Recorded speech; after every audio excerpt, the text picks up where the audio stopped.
m'appelle Patrick, mon collègue là-bas c'est Pascal, on est des kiteurs. Une aile afin de vous mettre déjà vous en sécurité lors de cette récupération et de mettre la personne en bout du harnais et de la barre en sécurité. D'accord. À savoir que le kitesurf c'est considéré comme un sport très très dangereux. D'accord. Pourquoi? Parce que déjà on a des lignes qui sont très coupantes. C'est des lignes qui supportent plus de 300 kg au mètre. Les ailes, vous avez différentes ailes qui partent de 4 mètres carrés et qui peuvent aller jusqu'à 17 mètres carrés. D'accord. Ça fait une petite cuisine quand même. Hein, c'est combien ça par exemple? celle-là a fait 10,5. D'accord, merci. Celle que vous avez là-bas a fait 9. Donc ça fait pas gros comme ça quand on la voit. Mais quand vous avez du vent qui s'engouffre là-dedans, ça fait une énorme traction. D'accord.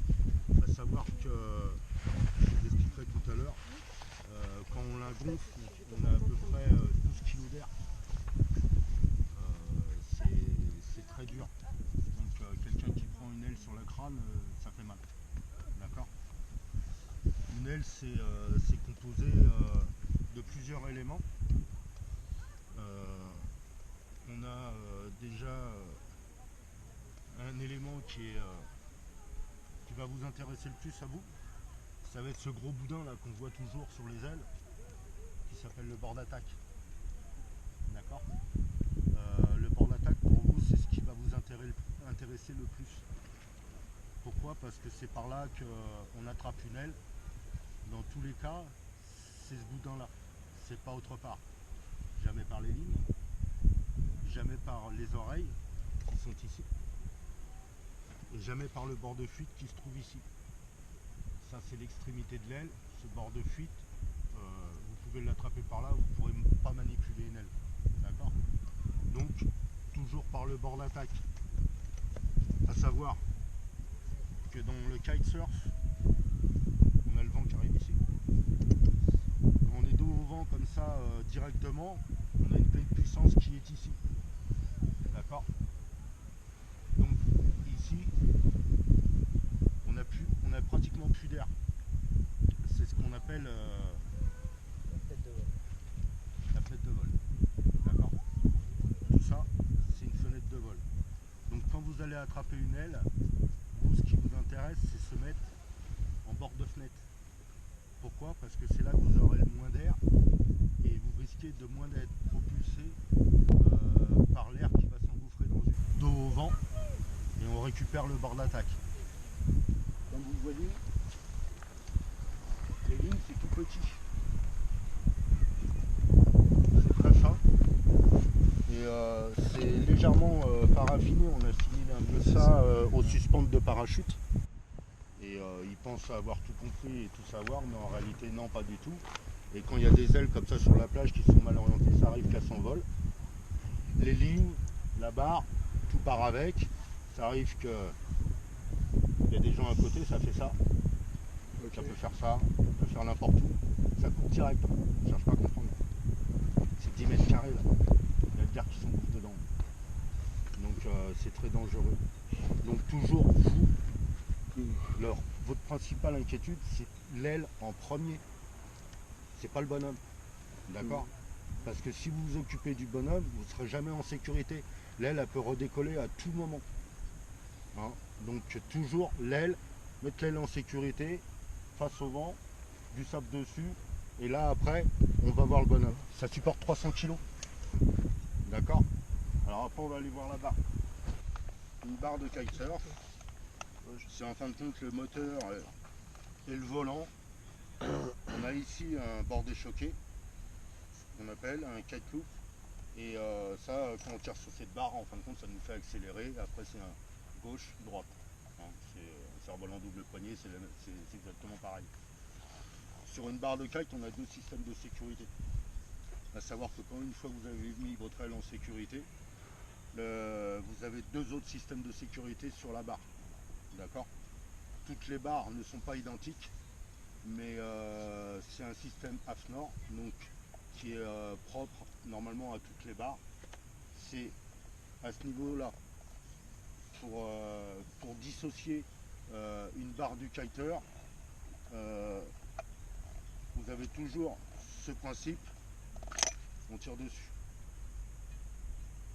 D'accord? Sur toutes les barres. Ce ne sera pas forcément le même système, mais visuellement ce ne sera pas pareil, mais ce sera toujours le même système, toujours tiré en direction de l'aile. Le problème c'est que toujours accroché. D'accord? Alors ça c'est un autre système où vous voyez, il y a toujours une ficelle qui est au bout. Cette ficelle elle va jusqu'à l'aile. Donc cette ligne, en fin de compte, elle permet déjà au kiter de ne pas perdre son aile, mais de l'empêcher de redécoller aussi. Si jamais il y a beaucoup de vent, ce qui va se passer, c'est que l'aile, cette ligne, elle est accrochée sur une oreille, c'est-à-dire sur l'extrémité de l'aile, d'accord? Et si jamais elle redécolle, elle va faire des loops comme ça sur l'eau, mais elle va jamais s'en aller. Pour vous mettre en sécurité, vous ne cherchez pas à comprendre, pareil, toujours le même système. Au niveau du harnais, vous avez ce petit boudin qui en général a une petite flèche dessus. Tout le monde là, c'est obligatoire. D'accord? Et c'est pareil, c'est le même système. Vous tirez dessus. Et là, vous n'avez plus rien, vous êtes en sécurité à partir de ce moment-là où vous pouvez vous occuper de la personne. Regardez comment Pascal va manipuler l'aile. Alors, on a le vent qui arrive dans le dos. D'accord? Et tout de suite, qu'est-ce qu'on prend? Le bord d'attaque. Ok? Au milieu de l'aile. Et là, on la couche, on la penche sur l'oreille.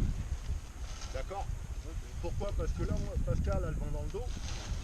Et là, il n'a plus aucune force dans l'aile. Il risque plus rien du tout. D'accord? Donc c'est ce que vous allez faire.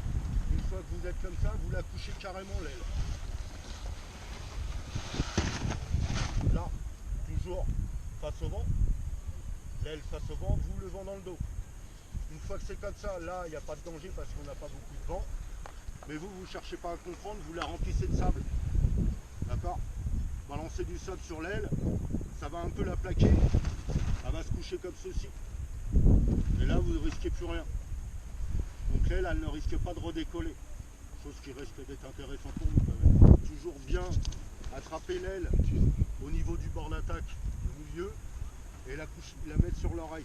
Toujours un petit peu en dessous comme ça du bord d'attaque. On la laisse sur l'oreille. Et là, une main, ça suffit pour sonner correctement par rapport au vent. Il n'y a pas de force. D'accord? Si jamais je